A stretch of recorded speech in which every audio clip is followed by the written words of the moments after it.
Everyone, welcome back to our channel Gyan Banto. कल तक हमने वन वर्ड सब्स्टिट्यूशन किए थे एंड आज से हम अपना new chapter that is first chapter अपना स्टार्ट कर रहे हैं इंग्लिश में फॉर एसएससी, सीजीएल और any exam, any government exam. First chapter that we are going to present subject verb agreement.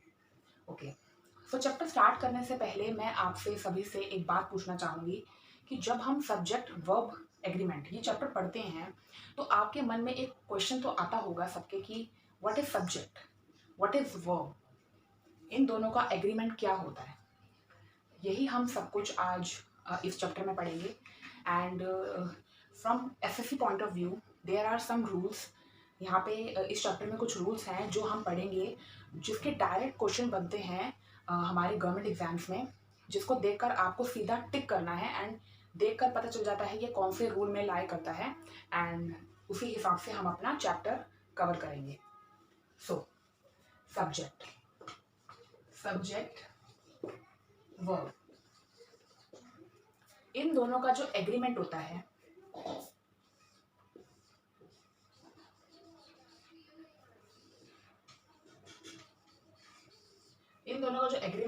बीच में, इस एग्रीमेंट को हम बेसिकली बोलते हैं सब्जेक्ट और वर्ब का एग्रीमेंट।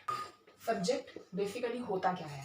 सब्जेक्ट में हमारे बहुत सारे आते हैं, जैसे आई, यू, ही, शी, इट, दे, ये सारे कौन है?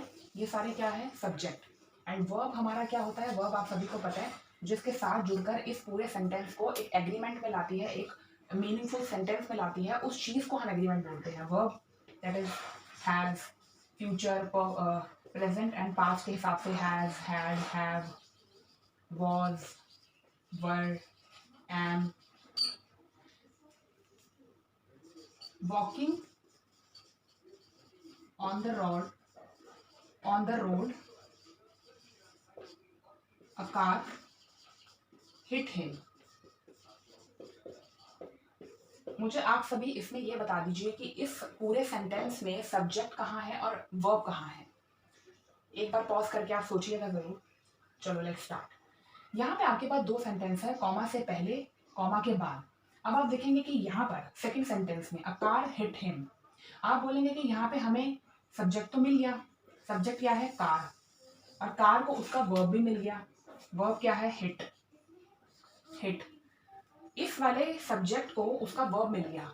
बट आप अगर ऊपर देखेंगे, ऊपर वाले सेंटेंस में हमको वर्ब तो मिल गई, दैट इज वॉकिंग, लेकिन हमें इसका सब्जेक्ट नहीं मिला कि वॉकिंग ऑन द रोड क्या वॉक हो रहा था। कोई पर्सन वॉक हो रहा था, कोई कार वॉक हो रही थी, कोई साइकिल वॉक हो रही थी, हमें नहीं पता। यहाँ पे तो हमें पता चल गया कि एक कार ने उस आदमी को मार दिया, एक सब्जेक्ट ने अपना वर्ब लिया, उसके बीच में एग्रीमेंट हुआ, हमें पूरे सेंटेंस का मीनिंग पता चल रहा है।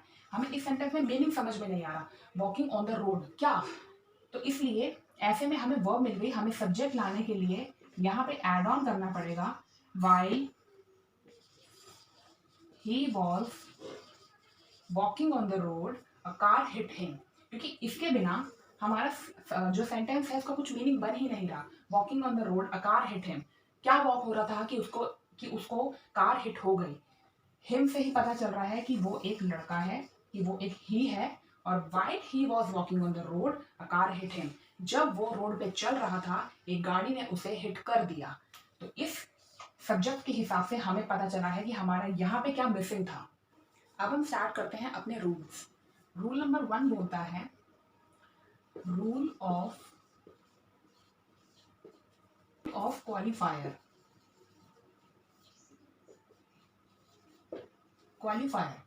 ये रूल कहता है कि हमारे हर एक सेंटेंस में एक ऐसा क्वालिफायर होता है, दैट इज एक डेजिग्नेशन होती है जो हमें पूरे सेंटेंस को कंप्लीट करने का एक सोल्यूशन देता है।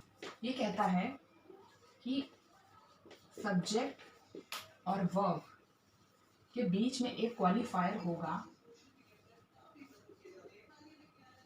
जो इसके हिसाब से होगा, सब्जेक्ट के हिसाब से। सब्जेक्ट अगर सिंगुलर या प्लूरल जो भी होगा उसके हिसाब से हमारी वर्ब बनेगी। एग्जाम्पल देखते हैं।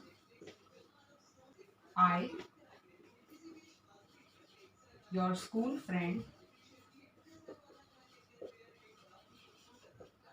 Is going to help you. पहले तो मुझे यहाँ पे आप ये बताएंगे कि यहाँ पे सब्जेक्ट क्या है एंड आपका वर्ब क्या है।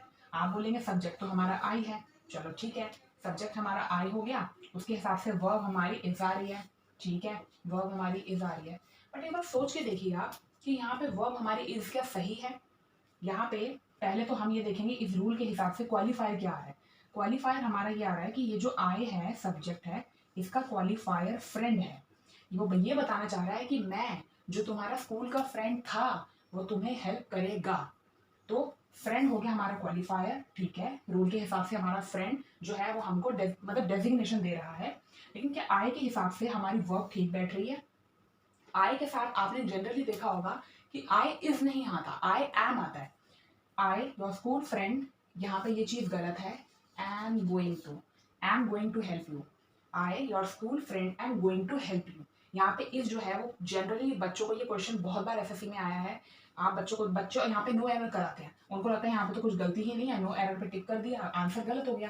क्योंकि आई जो है वो सब्जेक्ट है, सब्जेक्ट के हिसाब से हमारी वर्ब इज गलत बन रही है, आई के साथ जो वर्ब आती है वो एम आती है। यहाँ पे मैंने इसी रूल के 2 एग्जाम्पल और लिए हैं, एक बार आप देखिए। You the director of this institute is very intelligent.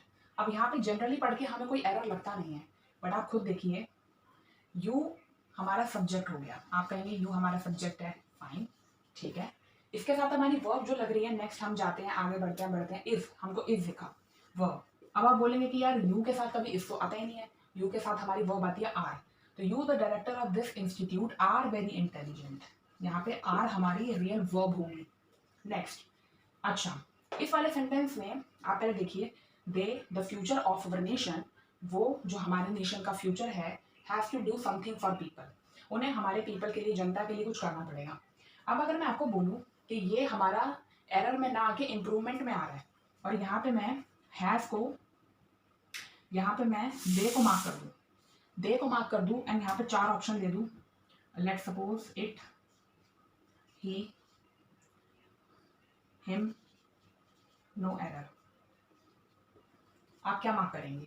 आप देखेंगे कि यार यहाँ पे हैव हमारी वर्ब है और ये मार्क नहीं है। दे, जनरली देखिए, अगर ये दे मार्क ना होता, हम आगे बढ़ते, they the future of our nation has to do something for people, तो क्या आता?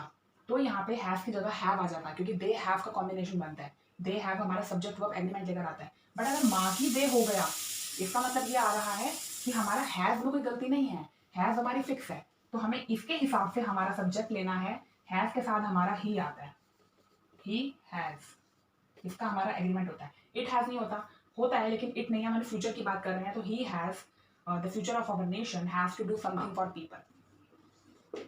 सेकेंड रूल बोलता है नथिंग और एवरीथिंग, मतलब कि नथिंग या फिर एवरीथिंग के साथ बट आता है प्रेपोजिशन, एंड उसके साथ हमारा सब्जेक्ट सेकंड सब्जेक्ट आता है, एंड जो वर्ब होती है वो सेकंड सब्जेक्ट के हिसाब से नहीं चलती, वो नथिंग और एवरीथिंग दैट इज सिमिलर के हिसाब से चलती है। नथिंग या एवरीथिंग, इन दोनों में से कोई एक, इनके साथ बट, इनके साथ सब्जेक्ट सेकंड, चाहे सिंगुलर चाहे प्लूरल, जो वर्ब होगी वो सिमिलर होगी एज पर इसके हिसाब से। एग्जाम्पल देखते हैं, nothing but some chairs were repaired yesterday।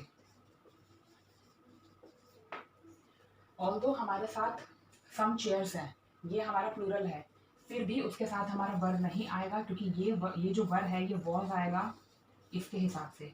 But आ गया, फुलफिल कर रहा है condition, nothing but some chairs were नहीं, वॉज रिपेयर्ड येस्टरडे। एक्चुअली हो क्या रहा है कि ये जो वर्ब है ना, ये हमारे सब्जेक्ट के हिसाब से आती है, एंड इसका जो सब्जेक्ट है इस टाइम पे चेयर नहीं है, इस टाइम पे नथिंग और एवरीथिंग है। एक एग्जांपल देखते हैं,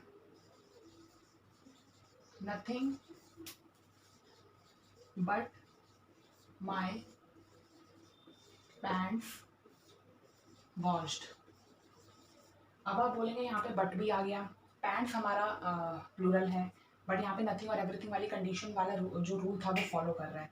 अब पैंट्स के हिसाब से हमें वर्ब तो लिखना नहीं है, ऑप्शन देख लेते हैं एक बार, अगर आपको ऑप्शन ऐसे आ जाए कि एक ऑप्शन आ जाए आपको हैव बीन, एक ऑप्शन आपको आ जाए आर, एक आ जाए वर, एक आ जाए हैज बीन। हमने रूल में ये पढ़ा था कि नथिंग और एवरीथिंग के साथ जब बट आता है उसके बाद हमारा सब्जेक्ट चाहे सिंगुलर हो या फिर प्लूरल हो, हम इसके साथ जो वर्ब रखते हैं वो सिंगुलर रखते हैं। अब कायदे से वॉश्ड है हमारा पास्ट की एक्टिविटी हो रही है, पास्ट के हिसाब से हम और हमें रखना सिंगुलर है। अब वॉज ऑप्शन में है नहीं, वर है डालना नहीं, आर प्लूरल है नहीं करना, हैव बीन प्लूरल है नहीं करना। तो हमें ऐसे केसेस में प्रेजेंट में जाकर हमें वर्ब सिंगुलर रखनी पड़ेगी, वर्ब पे फोकस करेंगे तो वो हैज बीन आएगा। इंस्टेड की वो पास में जा रही है हमारी कंडीशन, उसके बाद भी हम सिंगुलर वर्ब लेंगे प्रेजेंट वाली। थर्ड रूल हमारा बोलता है many plus a an plus subject plus verb.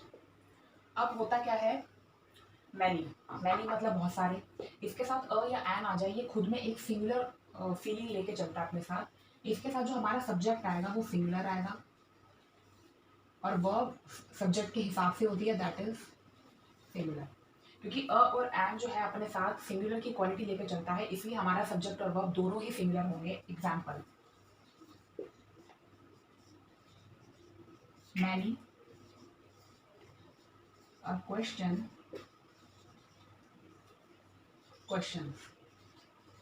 was asked in exam। हमारा एरर कहाँ पर है आपको पता चल गया होगा। वर्ब हमारी ठीक है, मैनी ठीक है, और ठीक है, वर्ब हमारी सिंगुलर ठीक है, सब्जेक्ट हमारा यहाँ पे क्वेश्चन आएगा। रूल हमारा है many plus subject plus verb, plural, verb भी प्लूरल, क्योंकि इसके साथ ए और एन नहीं है तो हमारा सब्जेक्ट और वर्ब दोनों प्लूरल आएंगे मैनी के साथ। Many a boys have come to meet us. यहाँ पे many a boys have come to meet us, बहुत सारे बॉयज हमारे पास मिलने आए, तो हम इस केस में ए हटा देंगे और फोर्थ वाला रूल अप्लाई कर देंगे, many boys have come to meet. ऐसा क्वेश्चन आपको एरर में आ जाए तो आप क्या करोगे? एंड की सिचुएशन के हिसाब से यहाँ पे एग और वॉज करना पड़ेगा, तो दो को तो हम छेड़ नहीं सकते। और आगे अगर हम देखें टेक्निकली ये वाला पोर्शन हमारा गलत नहीं है, मैनी एंड हो सकता है, एग्स एग कर सकते हैं हम, या एग्स भी ठीक है। अगर प्लूरल रहेगा तो इसके साथ वर्ब भी हमारी प्लूरल रहेगी, तो मैनी एंड एग्स वर ठीक है, क्योंकि हमने रूल 3 में पढ़ा था कि सब्जेक्ट हमारा वर्ब हमारी सब्जेक्ट के हिसाब से होता है। लेकिन अगर हम आगे पढ़े, यस्टरडे आ रहा है, दैट इज कल की बात हो रही है, मतलब बीते हुए कल की बात हो रही है, तो यस्टरडे के हिसाब से अगर हम इसको पीछे चले, रिवर्स में चलें, तो यस्टरडे के हिसाब से हमारा वर्ब तो ठीक है, वर्ब के हिसाब से फिर हमारा एग भी ठीक है। तो ऐसे केस में हमें रिवर्स पॉलिसी अपनानी पड़ती है और उसको हमें यहाँ पे 1 में मार्क करना पड़ता है, एन हटा के, ये हमारा एरर बन जाएगा फर्स्ट पार्ट। क्योंकि टेक्निकली हम आगे जब बढ़ेंगे, ये वाले पोर्शन में गलती नहीं है, ये वाले पोर्शन में भी गलती नहीं है, वर्ब भी ठीक है, लेकिन यस्टरडे के हिसाब से हमें ये पता चल रहा है कि यस्टरडे के हिसाब से वर आएगा, वर के हिसाब से एक्स ठीक है, क्योंकि प्लूरल एंड फिर उसके हिसाब से हमें मार्क 1 में करना पड़ेगा। अभी के लेक्चर में हम इतना ही रखेंगे, नेक्स्ट क्लास में मैं आपको बाकी के रूल्स करवा दूंगी एंड उससे नेक्स्ट क्लास में हम सब्जेक्ट वर्ब एग्रीमेंट को कंप्लीट करेंगे, पीडीएफ फॉर्म में हम अपने क्वेश्चन लेंगे एंड लाइन टू लाइन हम उसे सॉल्व करेंगे।